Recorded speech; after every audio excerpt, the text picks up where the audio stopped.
چکوال واقعے کی رپورٹ وزیر اعلیٰ پنجاب کو پیش کر دی گئی۔ سینئر وزیر مریم اورنگزیب نے کہا کہ چکوال واقعہ انتہائی افسوسناک ہے جو حادثاتی طور پر پیش آیا۔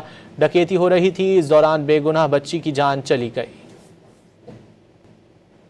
یہ اس کے اوپر ایک پوری تحقیقاتی کمیٹی چیف منسٹر نے جب انسیڈنٹ ہوا تو یہ بنائی، اور سہیل چٹھا صاحب اس کے اوپر ایک تفصیلی بیان بھی دے چکے ہیں سی سی ٹی وی۔ یہ پیورلی ایک ایکسیڈنٹ تھا، اور کل چیف منسٹر کو یہ رپورٹ بھی پیش کی گئی جو وہ آ کر سہیل چٹھا صاحب اس کی کمپلیٹ مفصل پریس کانفرنس بھی کریں گے۔ ایک بہت ہی اندھوناک واقعہ ہے، افسوسناک واقعہ ہے، لیکن اس کی تفصیل آنے کے بعد یہ ضرور واضح چیز ہو گئی ہے کہ یہ کسی اہلکار یا جو بچی جس کی شہادت ہوئی ہے اس کا کوئی آپس کا معاملہ نہیں، یہ پیور ایک ایکسیڈنٹ۔ وہاں ایک ڈکیتی ہو رہی تھی، وہاں ایک سلسلہ بچانے کے لیے، پریمپٹ کرنے کے لیے یہ ایکشن ہوا، لیکن انفارچونیٹلی وہ ایک بے گناہ کی جان گئی ہے۔ اس کے فوری بعد چیف منسٹر نے یہ ایک انویسٹیگیشن کمیٹی بھی بنائی جس کی رپورٹ پیش ہو گئی ہے۔ میرا خیال ہے کل سہیل چٹھا صاحب اس پہ تفصیلی پریس ٹاک بھی کریں گے۔